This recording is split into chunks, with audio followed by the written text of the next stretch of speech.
हम अपने सभी कार्यकर्ताओं से ये निवेदन करेंगे कि हमको अपने अनुशासन को ध्यान में रखना है, रोड को भी खाली रखना है, क्योंकि जो आने जाने वाले लोग हैं वो भी हमारे अपने लोग हैं, वो भी हमारे सताए हुए लोग हैं बीजेपी कांग्रेस से। इसलिए उन सताए हुए लोगों को हमें सताना नहीं है, बल्कि हमें उनकी लड़ाई लड़ने का काम करना है। इसलिए नमस्कार, आप देख रहे हैं अभी मैं मौजूद हूँ जिले के अंदर और यहाँ बहुजन समाज पार्टी के तत्वाधान में एक विशाल जन आक्रोश रैली का आयोजन किया गया है और ये रैली कहीं न कहीं कल्ला मंडी, पुरानी कल्ला मंडी से इलेक्टेड के लिए रवाना हो रही है। और आइए हमारे साथ जुड़ रहे हैं और हमारे साथ जुड़ रहे हैं राय सिंह एडवोकेट, आइए उनसे जानते हैं। सर, कहीं न कहीं जो आज मध्य प्रदेश में चाहे भिंड हो या ग्वालियर हो, दिन ब दिन जो पुलिस प्रशासन की लापरवाही से और दिन ब दिन जो घटनाएं बढ़ती जा रही हैं, चाहे वो व्यापम घोटाला हो, वो अभी जो लेटेस्ट घोटाला है पटवारी को लेकर, और उसमें कहीं ना कहीं भिंड जिले के जो पूर्व विधायक उन्हीं के कॉलेज से जो घोटाला सामने आया है, तो क्या कहोगे? पहली बात तो जब से ये मध्य प्रदेश बीजेपी सरकार आई है, पूरे देश में बीजेपी सरकार आई है, जंगल राज कायम हो चुका है। चाहे बहनों के सम्मान की बात हो, चाहे दलितों के सम्मान की बात हो, चाहे पिछड़ों के सम्मान की बात हो। कुछ 4 महीने पहले यहाँ अटेर विधानसभा में सीता बघेल की दुष्कर्म करके निर्मम हत्या कर दी जाती है। आज 4 महीने हो चुके, 4 महीने के अंतराल में ना तो अपराधियों की शिनाख्त हुई, अपराधियों की पहचान नहीं हुई है, गिरफ्तारियां तो छोड़ो। अभी कुछ दिन पहले आपने देखा आदिवासी को पैसा पिलाई दी जाती है।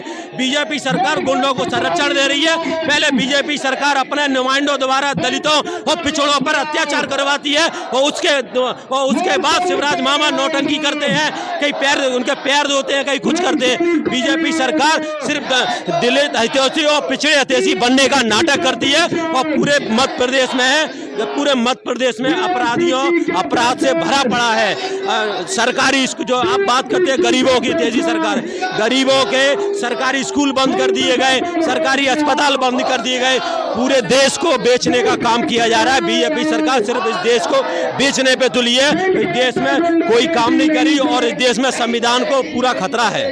जैसे कि आपने देखा, कहीं ना कहीं ये बात बिल्कुल सत्य है कि दिन ब दिन मध्य प्रदेश में कानून व्यवस्था बिगड़ती जा रही है। उस व्यवस्था को कहीं ना कहीं जो संभालना चाहिए, और पिछले कुछ महीनों से चाहे वो विदिशा का मामला हो, चाहे वो सीधी जिले का मामला हो, चाहे वो शिवपुरी का मामला हो, हर एक मामले में कहीं ना कहीं ये सरकार नाकाम साबित हो रही है। और आइए हमारे साथ जुड़ रहे हैं उनसे, बघेल पूर्व प्रत्याशी हमारे साथ जुड़े हुए हैं। आइए उनसे हम जानते हैं कि इस कलेक्टेड में जो आप आवेदन देने जा रहे हो, तो उसको क्या प्रारूप रहेगा और जो आगे की क्या रणनीति रहेगी अगर सरकार आपकी मांगे पूरी करती है? देखिए, ये सरकार निश्चित तौर पर बहुजन समाज के खिलाफ हमेशा रहती है और हम लोग जो आज जिले के प्रमुख मुद्दों को लेकर, जिनमें प्रमुख मुद्दा है बहन सीता बघेल और सोनी जी की हत्या को लेकर, और जो खाद्यान्न में जो धांधली की जा रही, भ्रष्टाचार को बढ़ावा दिया जा रहा है, खासतौर पर यहाँ के मंत्री के द्वारा, भाजपा विधायक के द्वारा।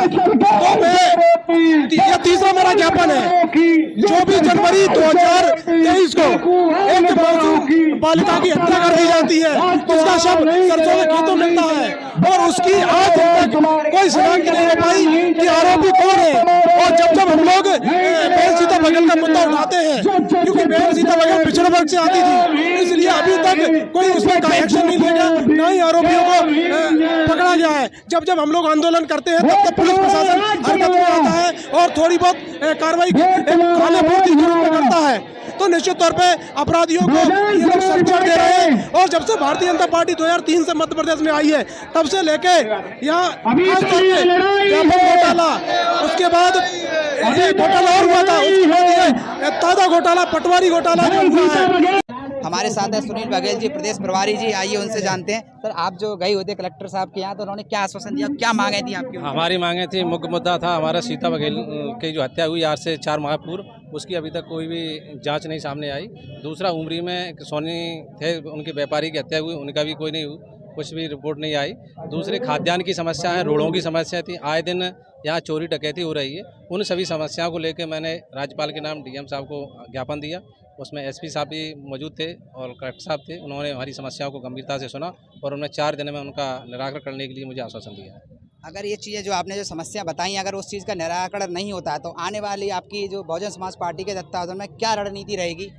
अगर हमारी समस्याओं का निराकरण नहीं होता है तो इससे बड़ा मैं आंदोलन करूंगा और अपनी समस्याओं को मनवाने के रहूँगा। आने वाले 2023 में बसपा की सरकार आएगी। ये ऐसी जो सरकारें हैं, जो कलेक्टर और एसपी इन सरकारों में दबाव में काम कर रहे हैं, उनको यहाँ से उखाड़ फेंकने का काम करूँगा। सर, कहीं ना कहीं आप जो देख रहे हो पिछले कुछ दिनों से मध्य प्रदेश में दिन प्रतिदिन जो घटनाएं घटती जा रही हैं, चाहे वो बहन को लेके हो या किसी आदिवासी के ऊपर जो पेशाब कांड को लेके हो या शिवपुरी में जो कांड हुआ वो लेके हो, अभी ग्वालियर में एक सरेआम एक लड़की की हत्या कर दी जाती है, तो उसको लेके कहीं ना कहीं प्रशासन किस तरीके से इस पर लाचार हुआ है और इसमें कहीं ना कहीं प्रदेश सरकार की क्या है भूमिका है इन चीज़ों को लेके, और पिछले कुछ दिनों से कुछ हद से ज़्यादा ये चीज़ें घटना घटित हो रही हैं। प्रदेश सरकार यहाँ की जो मनुवादी सोच है उसको यहाँ के लोगों को दबाना चाहती है। जो आवाज़ है एससी और ओबीसी की, उस आवाज़ को दबाकर एक क्रांति के उसमें बदलने के मूड में है कि अगर इन्होंने हमारी समस्या को नहीं सुना तो हम आने वाले समय में 2000 में क्रांति ऐसी करेंगे जो इससे नीला परचम लहराए है, परम पूज्य बाबा साहब का संविधान लागू होगा। और अभी जो एक सामने एक कांड आया जो पटवारी को लेके, पिछले उसमें ऐसा सामने आया है कि ग्वालियर में एक एनआरआई कॉलेज है, उसमें कम से कम लगभग 1000 लोगों का सिलेक्शन हुआ है और टॉप 10 में टॉप 7 उसी कॉलेज से लोग आते हैं, छात्र आते हैं। और ये भी माना गया है कि वो कॉलेज किसी और का नहीं, पूर्व विधायक भिंड के संजीव कुशवाहा जी का कॉलेज है। तो उसमें उन्होंने कहीं ना कहीं सफाई देते हुए बोला है कि इसमें हमारा कोई हस्तक्षेप नहीं है। तो इस पर आप क्या कहेंगे? संजीव सिंह कुशवाहा जो भाजपा के जो विधायक हैं हमारे और जो भिंड विधानसभा से आते हैं, ये उनकी जो मिली भगत है पीएसबी से, तथा उनके जो भाजपा सरकार है वो उसका पूरा फ़ायदा उठा रहे हैं, जिससे कि आम जनता परेशान हो रही है। क्योंकि जो आम जनता के जो बच्चे हैं वो पूरे दिन रात पढ़ते हैं और वो उनका सिलेक्शन नहीं हो पा रहा है। ये बहुत ही गलत बात है।